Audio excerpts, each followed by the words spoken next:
നമസ്കാരം പ്രശാന്തേ. നമസ്കാരം. യുപിയിൽ സമാജ്വാദി പാർട്ടി പിളരുന്നു. അതായത് മമതാ ബാനർജിയുടെ അതേ അവസ്ഥ യുപിയിലും ഉണ്ടാകുന്നു. എന്താണ് പുതിയ സംഭവ വികാസങ്ങൾ? അങ്ങനെയാണ് ഇപ്പോൾ പുറത്തു വരുന്ന വാർത്തകളിൽ നിന്ന് മനസ്സിലാക്കേണ്ടത്. അങ്ങനെയാണ്. അതെ, അതായത് ഇപ്പൊ ഈ പാമ്പ് ചത്താലും തവള ചത്താലും പഴി ബി ജെ പിക്കാണ്. അതെ, ബി അതെ. ജെ പി പണക്കൊഴുപ്പും അധികാരവും ഉപയോഗിച്ച് ഈ പ്രതിപക്ഷ കക്ഷികളെല്ലാം പിളർത്തുന്നു, എന്നിട്ട് അതിലെ എം പിമാരെയും എം എൽ എമാരെയും ചാടിച്ചു കൊണ്ട് പോകുന്നു എന്നൊക്കെയാണ് ആക്ഷേപം വരുന്നത്. എന്തായാലും ബി ജെ പിക്ക് ആ പഴി കേൾക്കാതിരിക്കാൻ കഴിയില്ല. ഇവിടെ ഇപ്പോ ഏതായാലും കേരളത്തിൽ കേരള കോൺഗ്രസ് ഗ്രൂപ്പുകളായതിനൊന്നും ഒരു പ്രശ്നമില്ല. അത് ബി ജെ പി അതിനൊന്നും പ്രശ്നമില്ല. അല്ല, കേരള കോൺഗ്രസ് വളരും തോറും പിളരും, പിളരും തോറും വളരും എന്നൊരു പ്രതിഭാസം ബി ജെ പി രാഷ്ട്രീയത്തിൽ, അതെ, ഇന്ത്യൻ രാഷ്ട്രീയത്തിൽ അത് ആർക്കെങ്കിലും അവകാശപ്പെടാൻ കഴിയുമെങ്കിൽ അത് കേരള കോൺഗ്രസിന്. അതിനൊന്നും കുഴപ്പമില്ല. അതൊക്കെ ജനാധിപത്യമാണ്, അതൊക്കെ മതേതരത്വമാണ്. അത് ജനാധിപത്യം സംരക്ഷിക്കാനാണ്, മതേതരത്വം സംരക്ഷിക്കാനാണ്. അതൊരിക്കലും ഫാസിസം വളർത്തുന്ന പരിപാടിയല്ല. പക്ഷേ ഇത് ബി ജെ പിയോട് അനുഭാവപൂർണമായിട്ട് ആരെങ്കിലും ചെയ്താൽ, ഇപ്പൊ ഉദാഹരണത്തിന് തൃണമൂല് പിളർന്നു ബംഗാളിൽ. അതില് 19-20 എം പിമാർ ഒരു പ്രത്യേക ബ്ലോക്കായിരിക്കുന്നു. അവരൊരു പുതിയ പാർട്ടിയിലേക്ക് ചേക്കേറി, NCPI എന്ന് പറയുന്ന ഒരു പാർട്ടിയിലേക്ക്, nationalist citizenship party of India, അതിലേക്ക് ജോയിൻ ചെയ്തു. എന്നിട്ട് അവരൊരു പ്രത്യേക ബ്ലോക്കായിരുന്ന NDA പിന്തുണയ്ക്കുന്നു. അമിത്ഷാ കേട്ട ചീത്തയ്ക്ക് കയ്യും കണക്കൂല. ഇത്രയും വലിയൊരു എന്താ പറയുക, ഒരു പാർട്ടിയെ പിളർത്തി അതിലെ എം പിമാരെ ഇങ്ങനെ പിന്നെ അടിച്ചോണ്ട് പോയി എന്നൊക്കെ പറഞ്ഞ് അമിത്ഷായെ തെറി പറയുന്നതിന് കയ്യും കണക്കും. ഇരിക്കട്ടെ, അത് ബി ജെ പിയുടെ മിടുക്കാണെന്നാണ് എനിക്ക് തോന്നുന്നത്. ഇവര് പോകാൻ തയ്യാറാണ്, അവര് കൊണ്ടുപോകാനും തയ്യാറാണ്. പിന്നെ എന്താണ് ഇപ്പൊ പുറത്തു വരുന്ന വിവരം? UP ഉപമുഖ്യമന്ത്രി കേശവ് പ്രസാദ് മൗര്യ കഴിഞ്ഞ ദിവസം ഒരു വെളിപ്പെടുത്തൽ നടത്തി. അതായത് 37 എം പിമാരാണ് ആകെ ഇവർ ഉള്ളത്, സമാജ്വാദി പാർട്ടിക്ക്. അതില് 26 പേർ പാർട്ടി വിടാൻ നിൽക്കുകയാണ് എന്നാണ് അദ്ദേഹം പബ്ലിക്കായിട്ട് പറഞ്ഞത്. ഇത് മഹാരാഷ്ട്രയിലെയും ബംഗാളിലെയും പിളർപ്പ് ഇപ്പൊ കഴിഞ്ഞതേ ഉള്ളൂ. മഹാരാഷ്ട്രയിലെ ഉദ്ധവ് താക്കറെയുടെ കൂടെ 9 എം പിമാരുണ്ടായിരുന്നു. അതിൽ 6 പേർ ഇപ്പോൾ കൂറുമാറി നേരെ ഷിൻഡെ വിഭാഗത്തിലേക്ക് പോവുകയും ഒരു പ്രത്യേക ബ്ലോക്ക് ആയിട്ടിരിക്കുകയും ചെയ്യാണ്. സ്പീക്കറുടെ തീരുമാനം വന്നാൽ മാത്രമേ തുടർ നടപടികളിലേക്ക് അത് പോവുകയുള്ളൂ.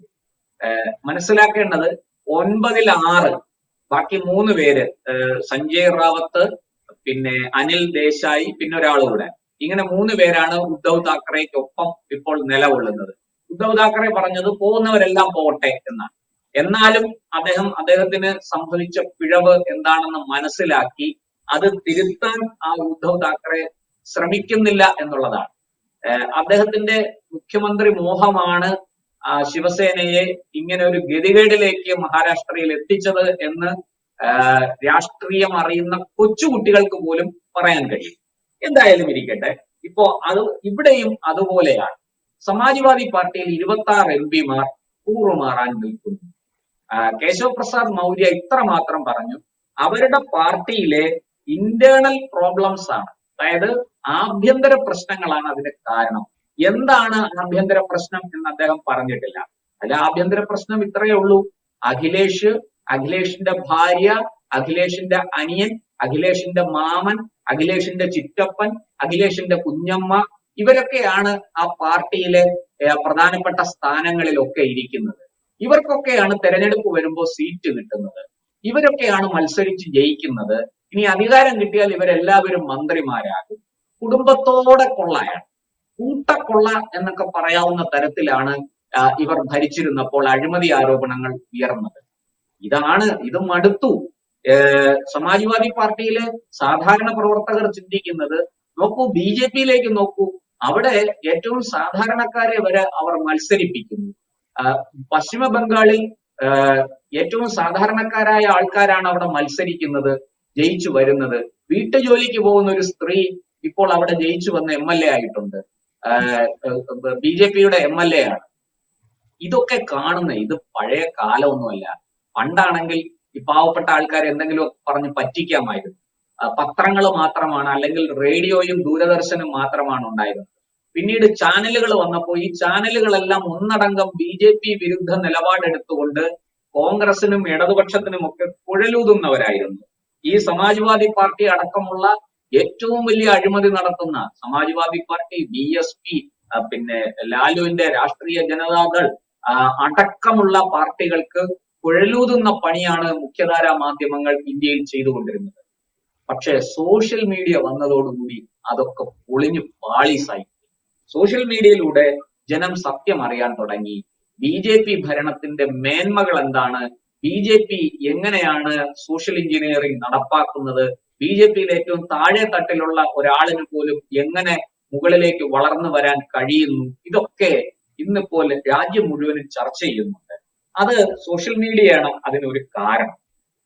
അവിടെ സമാജ്വാദി പാർട്ടിയിലുള്ള ആൾക്കാർക്ക് തീർച്ചയായിട്ടും വെളിവുണ്ടായിരിക്കുന്നു, ബോധമുണ്ടായിരിക്കുന്നു, തിരിച്ചറിവുണ്ടായിരിക്കുന്നു. അവര് നോക്കുമ്പോ ഈ അഖിലേഷിന്റെ കുടുംബാംഗങ്ങളും ഒത്തുകൂടി ഈ കിച്ചൺ ക്യാബിനറ്റ് എന്ന് പറയുന്ന ഒരു പഴയ പ്രയോഗം ഉണ്ടല്ലോ, പണ്ട് ഇന്ദിരാഗാന്ധിയുടെ കാലത്ത് പറഞ്ഞിരുന്നത്. അങ്ങനെ ഒരു കിച്ചൺ ക്യാബിനറ്റ് ആണ് ഇവിടെ കാര്യങ്ങളൊക്കെ ചെയ്യുന്നത്. ഇപ്പോഴും കോൺഗ്രസിൽ ഇപ്പോഴും അങ്ങനെ തന്നെയല്ലേ? സോണിയ, മകൻ രാഹുല്, മകൾ പ്രിയങ്ക, പിന്നെ അവരുടെ കാര്യസ്ഥൻ മല്ലികാർജുന ഖാർഗെ. ഇതല്ലാതെ വേറെ ആർക്കെങ്കിലും അവിടെ ഒരു അവസരം കിട്ടുന്നുണ്ടോ? ഇവർക്ക് കുഴലൂതുന്ന, ഇവരെ സ്തുതിക്കുന്ന പവൻ ഖേരയെ പോലെയുള്ള ആൾക്കാർക്ക് അവിടെ വോയിസ് ഉണ്ട്. നേരെ മറിച്ച് സച്ചിൻ പൈലറ്റ് പാർട്ടിയിൽ ഒരു ഘട്ടത്തിൽ വിട്ടുപോകാൻ തയ്യാറായതാണ്. ഈ മല്ലികാർജുൻ ഖാർഗെ ദേശീയ അധ്യക്ഷനാക്കുമ്പോൾ സച്ചിൻ പൈലറ്റിനെ പോലെയുള്ള ആൾക്കാരെയൊക്കെ തള്ളിക്കളഞ്ഞുകൊണ്ടാണ് ഇവർ ഇത്തരത്തിലുള്ള പല തീരുമാനങ്ങളും എടുത്തിട്ടുള്ളത് നമുക്കറിയാം. ശശി തരൂരിനാണ് ഞാൻ പറയാൻ വന്നത്. ഈ സച്ചിൻ പൈലറ്റ്, അതുപോലെ തന്നെ രതീർ, നമ്മുടെ ബംഗാളിലെ നേതാവ് അധീർ രഞ്ജൻ ചൗധരി, ഇദ്ദേഹത്തിനൊക്കെ നല്ലയാളാണ്. അദ്ദേഹത്തിന് നന്നായിട്ട് രാഷ്ട്രീയം അറിയാം. സച്ചിൻ പൈലറ്റ് മോശക്കാരനാണോ? അദ്ദേഹം മികച്ച ഒരു രാഷ്ട്രീയ നേതാവാണ്, ചെറുപ്പക്കാരനാണ്, വലിയ ഭാവിയുണ്ട് അദ്ദേഹത്തിന്. പക്ഷെ അദ്ദേഹത്തെ വളരാൻ സമ്മതിക്കുന്നില്ല. അദ്ദേഹം അവിടെ രാജസ്ഥാനില് ഈ പിന്നെ കാലാവധി കഴിഞ്ഞ അശോക് ഗെഹ്ലോട്ടിനെ വെച്ച് സോണിയയും മക്കളും കൂടി സച്ചിൻ പൈലറ്റിനെ കൂട്ടുകയാണ്. അത് കാരണം സച്ചിൻ പൈലറ്റ് വളർന്നാൽ രാഹുൽ ഗാന്ധി നിഷ്പ്രഭനായി പോവും. രാഹുൽ ഗാന്ധിയുടെ പൂച്ചു പുറത്തായി. ഇപ്പൊ കഴിഞ്ഞ ദിവസം ഞാനൊരു വീഡിയോ കണ്ടു ശ്രീലെ. എനിക്ക് സത്യം പറഞ്ഞാൽ അത് കണ്ടിട്ട് ചിരി വരും. കാരണം കോൺഗ്രസിലെ മുതിർന്ന നേതാക്കളെ ഇരുത്തി രാഹുൽ ഗാന്ധി ക്ലാസ് എടുക്കുകയാണ്. ആരൊക്കെയാ മുന്നിൽ ഇരിക്കുന്നത്? ജയറാം രമേശ് ഇരിപ്പുണ്ട്, അതുപോലെ KC വേണുഗോപാൽ ഉണ്ട്. അങ്ങനെ വളരെ മുതിർന്ന നേതാക്കൾ ഇരിക്കുകയാണ്. എന്താ എടുക്കുന്ന ക്ലാസ്? പഴയ എബ്രഹാം ലിങ്കന്റെ തോൽവിയെ കുറിച്ചാണ്. എബ്രഹാം ലിങ്കൺ തോറ്റ് ഒടുവിൽ ജയിച്ച് അമേരിക്കൻ പ്രസിഡന്റായി. 99-ലധികം തെരഞ്ഞെടുപ്പുകൾ തോറ്റ രാഹുൽ ഗാന്ധിയാണ് ഈ ക്ലാസ് എടുക്കുന്നത് എബ്രഹാം ലിങ്കന്റെ തോൽവിയെ കുറിച്ച്. എന്തൊരു വൈരുദ്ധ്യം! ഇതിനെയൊക്കെ എന്താ പറയുക? കോൺഗ്രസ് വെറുതെ അല്ല ഇങ്ങനെ ഉപ്പുവെച്ച കലം പോലെ കോൺഗ്രസ് ഇന്ത്യയിൽ ഇല്ലാതായിക്കൊണ്ടിരിക്കുന്നു. ഇപ്പോഴും ഒരു ദേശീയ സ്വഭാവമുള്ള ഒരു ദേശീയ പാർട്ടിയാണ് കോൺഗ്രസ്. പക്ഷെ അതിനെ നയിക്കുന്നത് ഉചിതരായ, അർഹതയുള്ള ആൾക്കാരല്ല. അതിനെ നയിക്കാൻ ഇരിക്കുന്ന, അതിന്റെ പ്രധാനപ്പെട്ട കസേരകളിൽ ഇരിക്കുന്നത് ഇതുപോലെയുള്ള ആൾക്കാരാണ്. അതാണ് ആ പാർട്ടിയുടെ ശാപവും. എനിക്ക് അത്ര മാത്രമേ അതിനെക്കുറിച്ച് പറയാനുള്ളൂ. അപ്പോൾ ഈ UPയിൽ സമാജ്വാദി പാർട്ടി പിളർപ്പ് ആസന്നമാണെന്ന് രാഷ്ട്രീയ നിരീക്ഷകരും പറയുന്നുണ്ട്. അതിന് കാരണം ഈ അഖിലേഷിന്റെ നയങ്ങളും നിലപാടുകളുമാണ്. ഈ ഒരു ദിവസം കോൺഗ്രസുമായിട്ട് തോളിക്കയ്യും, അടുത്ത ദിവസം രാഹുൽ ഗാന്ധിയെ ചീത്ത പറയും. ഒരു സ്ഥിരതയില്ല. പിന്നെ അവിടെ യോഗി സർക്കാർ 2 ടേം പൂർത്തിയാക്കി. ഇതാ 3ാം ടേം 2027 തെരഞ്ഞെടുപ്പ് വരികയാണ്. ഈ 3ാം ടേമിൽ അവിടെ യോഗി ആദിത്യനാഥിന്റെ നേതൃത്വത്തിൽ UPയിൽ നടക്കുന്ന തെരഞ്ഞെടുപ്പിൽ BJP സർക്കാർ, NDA സർക്കാർ തിരിച്ചു വരും, അല്ലെങ്കിൽ അധികാരം നിലനിർത്തും എന്നാണ് പൊതുവെ വിലയിരുത്തപ്പെടുന്നത്. അവിടെ ആർക്കും ഒരു ശക്തമായ ഭരണവിരുദ്ധ വികാരം ഒന്നും ചൂണ്ടിക്കാണിക്കാൻ പോലും കഴിയുന്നില്ല. ഞാൻ UPയിലെ പലരോടും സംസാരിച്ചു, നമ്മുടെ സുഹൃത്തുക്കളൊക്കെ ഉണ്ടല്ലോ. അപ്പൊ അവര് പറയുന്നത്, ഇപ്പൊ എന്റെ ഒരു അടുത്ത സുഹൃത്ത് അവിടെ താമസിക്കുന്ന ഒരാള്, അദ്ദേഹത്തിന്റെ ഭാര്യ കേന്ദ്ര സർക്കാരിലെ ഒരു വകുപ്പിൽ ഉദ്യോഗസ്ഥയാണ്, വർഷങ്ങളായിട്ട് അവിടെ താമസിക്കുകയാണ്. ഞാൻ ഇന്നലെയും അയാളോട് സംസാരിച്ചു. അയാൾ പറയുന്നത് പിന്നെ ഒരു രക്ഷയില്ല, യോഗി ആദിത്യനാഥിന്റെ ഒരു രോമത്തിൽ പോലും തൊടാൻ ഇവർക്ക് കഴിയില്ല. തെരഞ്ഞെടുപ്പിൽ അദ്ദേഹത്തെ തോൽപ്പിക്കുക അസാധ്യമാണ്. അല്ലെങ്കിൽ പിന്നെ വേറെ എന്തെങ്കിലും വലിയ സുനാമി വല്ലതും വരണം. അതാണ് പിന്നെ നടക്കാനുള്ളത്. അങ്ങനെ ഒന്നും സംഭവിക്കുമെന്ന് എനിക്ക് തോന്നുന്നില്ല. BJP അവിടെ സേഫ് ആണ്. BJPയുടെ ഭരണത്തിൽ ആർക്കും ഏറ്റവും വലിയ വിഷയം എന്താന്ന് വെച്ചാൽ അവിടെ സ്ത്രീ സുരക്ഷ. പെൺകുട്ടികൾക്ക് സ്വസ്ഥമായിട്ട് വഴി നടക്കാം. വൈകിട്ട് 6 മണി കഴിഞ്ഞാൽ പെൺകുട്ടികൾ ആൺതുണ ഇല്ലാതെ പുറത്തു പോകേണ്ട അവസ്ഥയില്ല. ഇപ്പൊ അവർക്ക് സ്വസ്ഥമായിട്ട് പഠിക്കാൻ പോവാം, ജോലിക്ക് പോവാം, അവരുടേതായ കാര്യങ്ങൾക്ക് അവർക്ക് സാഹചര്യമുണ്ട്, അവസരമുണ്ട്.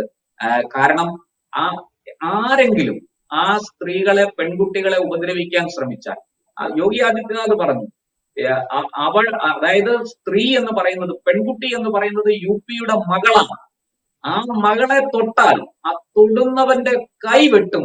അങ്ങനെ ഒരു ഭരണ സംവിധാനമാണ് ഇന്ന് നമ്മുടെ നാട്ടിലുള്ളത്. അദ്ദേഹത്തിന് അത് പറയുന്നതിൽ ഒരു ഭയവും മടിയൊന്നുമില്ല. അദ്ദേഹത്തെ ഫാസിസ്റ്റ് ആണെന്ന് പറഞ്ഞാൽ അദ്ദേഹം അതിന് പുല്ലുവിലയെ കൊടുക്കുകയുള്ളൂ. അങ്ങനെ പറയുന്ന ഒരു മുഖ്യമന്ത്രി, അപ്പോൾ തീർച്ചയായിട്ടും അവിടുത്തെ പെൺകുട്ടികൾക്ക് ആത്മവിശ്വാസം ഉണ്ടാകില്ലേ സ്ത്രീയെ? നമുക്കറിയാമല്ലോ UPയിൽ എന്തൊക്കെയാണ് നടന്നിരുന്നത്. കഴിഞ്ഞ ദിവസം അവിടെ ഒരു സംഭവം ഉണ്ടായത് ഞാൻ അറിഞ്ഞത്, അതായത് ഒരു BJPയുടെ യുവജന വിഭാഗമായ യുവമോർച്ച, അതിലെ ഒരു നേതാവ് ഒരു പെൺകുട്ടിയെ മാനഭംഗം ചെയ്തു എന്നാണ് വിവരം. റേപ്പ് ചെയ്തു.